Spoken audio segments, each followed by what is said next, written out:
malheureusement pas passé. Manque de boost. Côté Random Gaming, on se fait ici avoir par le lob.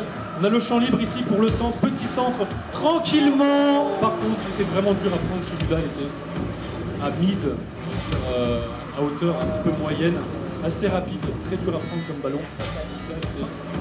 À mid, à hauteur un petit peu moyenne, assez rapide, très dur à prendre comme ballon. Ça paraissait à concrétiser alors que le but était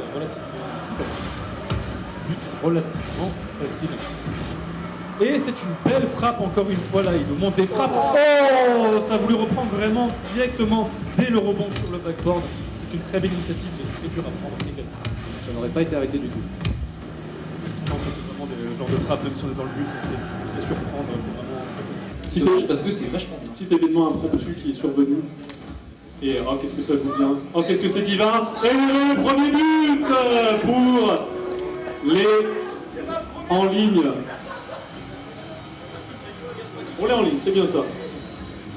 Quelqu'un qui dit c'est ma première fois. Alors s'il parle de Rocket League. C'est ça, on va mener l'enquête. Très bien.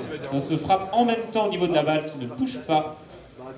Pour l'instant, c'est Etherlight qui a le contrôle de la balle. C'est récupéré par Tefnat qui continue. Et évidemment, allez, on pousse cette balle. C'est dommage, c'est raté l'aérien.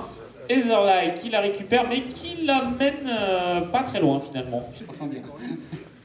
Bravo, on peut applaudir effectivement ces deux équipes. On peut applaudir toutes les équipes qui ont pas. Selon vous, quels sont les messages que le jeu vidéo doit véhiculer ou peut véhiculer aujourd'hui? Quand on est créateur, Super, justement. merci. Non, vaste question, parce que je pense que ça, c'est pas, c'est même pas véritablement une question, c'est-à-dire qu'on peut, à travers le jeu vidéo, véhiculer tout type de message, mais comme dans n'importe quel autre type d'expression artistique, que ce soit la BD, que ce soit le cinéma, que ce soit le livre, que ça soit n'importe quoi. Moi, je suis enseignant à l'école d'art depuis maintenant presque une vingtaine d'années. C'est vrai que j'étais plutôt spécialisé sur le multimédia, ça fait 4 ans que j'ai créé un atelier de jeux vidéo. Moi, je m'éclate avec ça parce qu'il y a un certain nombre de spécificités dans le jeu vidéo qui va nous permettre, comme de l'interactivité, comme des choses comme ça. Mais à la limite, je pourrais faire un atelier autour de la BD, je pourrais faire... Le jeu vidéo, c'est un des axes de l'art qui permet le plus de créer avec son public. Quand tu es face à un tableau, j'ai beaucoup visité le musée dernièrement, c'est trop bien parce que moi, j'aime pas lire les trucs, les audio guides, tout ça, ça me saoule. Et du coup, je me projette dans le tableau, alors des fois ça me parle vachement, je suis en mode, je m'imagine trop, je sais pas, dans cette prairie ou devant cette personne. Et des fois, pas du tout. Et le truc, c'est que la personne qui a créé le tableau, ou ceux qui sont fans de ce tableau, savent pas ce que moi j'en pense, ou ce que je veux en faire, ou quoi dans ma tête. Alors qu'avec le jeu vidéo et avec les réseaux sociaux, du coup, on peut en parler.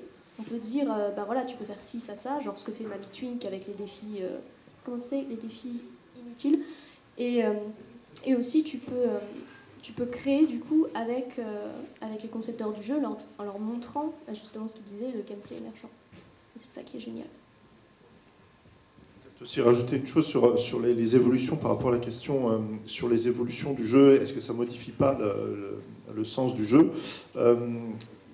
Ça pose une autre question, c'est comment on conserve et comment on transmet l'histoire de ce jeu. Moi je prends un exemple très simple, c'est World of Warcraft, donc ce jeu massivement multijoueur en ligne, qui est sorti au début des années 2000, 2003, 2004, 2003 je crois, peu importe, et le jeu auquel on peut jouer aujourd'hui, World of Warcraft, n'est plus du tout. Et ben voilà, merci à tous, on peut les applaudir, voilà. Merci beaucoup. Alors il nous reste encore un peu d'événements dans l'événement de l'autre Kalan, puisque il nous reste la finale d'Hearthstone. Alors j'attends.